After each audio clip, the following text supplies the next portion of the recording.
एक बार शरद ऋतु की ठंडी रात में घने ब्लैकवुड वन के बीचों बीच एक पुरानी जीर्ण शीर्ण हवेली थी जिसे ब्लैकवुड मैनर के नाम से जाना जाता था। वह घर जंगल की तरह ही अशुभ था। इसकी खिड़कियां टूट गईं, इसकी दीवारें अंधेरे मुड़े हुए आईवी लता से ढकी हुई थीं और इसका सामने का गेट पहचान से परे जंग लगा हुआ था।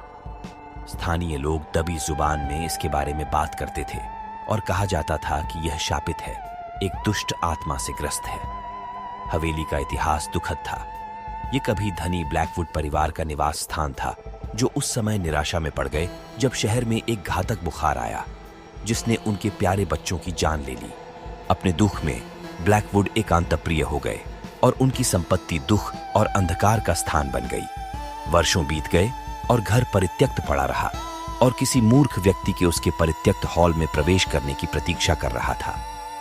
वह व्यक्ति रिचर्ड होगा, एक साहसी लेखक जो अपने अगले उपन्यास के लिए एकांत और प्रेरणा की तलाश में है।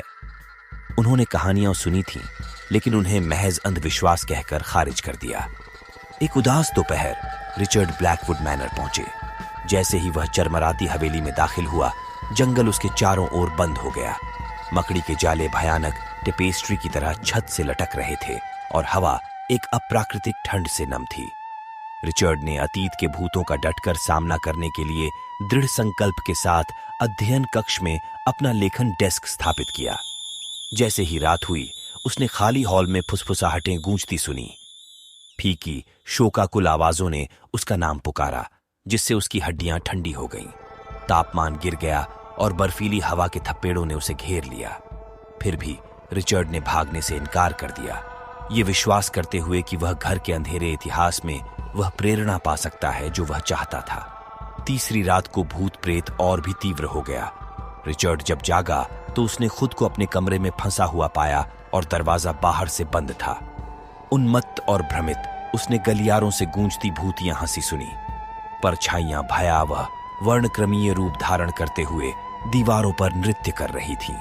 ऐसा लग रहा था कि ब्लैकवुड परिवार जाग गया है।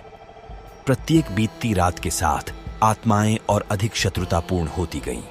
रिचर्ड उनकी उपस्थिति को महसूस कर सकता था, उनकी झलक देख सकता था। बच्चों की हंसी पीड़ा भरी चीखों में बदल गई और एक बार शोकपूर्ण फुसफुसाहट आरोपात्मक और प्रतिशोधपूर्ण हो गई। उसने लिखने की कोशिश की, लेकिन पन्ने पर उसके शब्द अस्पष्ट हो गए। जैसे जैसे दिन सप्ताहों में बदलते गए, रिचर्ड की शक्ल खराब होती गई। नींद की कमी के कारण उसकी आंखें खोखली हो गईं। वह अब अपने विचारों और उसे पीड़ा देने वाली द्वेषपूर्ण आवाजों के बीच अंतर नहीं कर पा रहा था।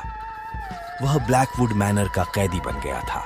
एक मनहूस रात में आत्माओं ने अपना भयानक रहस्य उजागर कर दिया। ब्लैकवुड परिवार ने अपने बच्चों की मौत के लिए रिचर्ड को दोषी ठहराया, यह मानते हुए कि वह उनके दुर्भाग्य का कारण था। उन्होंने बदला लेने की कोशिश की, इस उम्मीद में कि जो लोग उन्होंने खोए थे उनकी जगह लेने के लिए उसकी आत्मा पर दावा करेंगे। जैसे ही आत्माएं उस पर उतरीं, रिचर्ड का आतंक अपने चरम पर पहुंच गया। लेकिन अपने अंतिम क्षणों में उन्हें सच्चाई का एहसास हुआ। वह उनकी पीड़ा का कारण नहीं था, वह घर के कपटी अभिशाप का एक और शिकार मात्र था। अगली सुबह एक स्थानीय इतिहासकार इसके इतिहास का दस्तावेजीकरण करने के इरादे से ब्लैकवुड मनोर पहुंचा। उसने हवेली को खंडहर में पाया। हवा में एक सिहरन पैदा करने वाली खामोशी फैली हुई थी। अंदर उसने रिचर्ड के बेजान शरीर को देखा। उसकी आंखें भय से चौड़ी थीं और इसीलिए ब्लैकवुड मैनर का भूतिया आतंक जारी रहा, जिसने एक और शिकार का दावा किया। शापित हवेली अछूती रही। ये उन दुष्ट आत्माओं की याद दिलाती है जो हमेशा अपने दुखद भाग्य के लिए प्रतिशोध की तलाश में इसके हॉल में घूमती रहती थी। अगर आपको यह वीडियो पसंद आई हो तो वीडियो को लाइक और शेयर कर देना। इसी तरह की वीडियोज और देखने के लिए चैनल को सब्सक्राइब कर देना। धन्यवाद।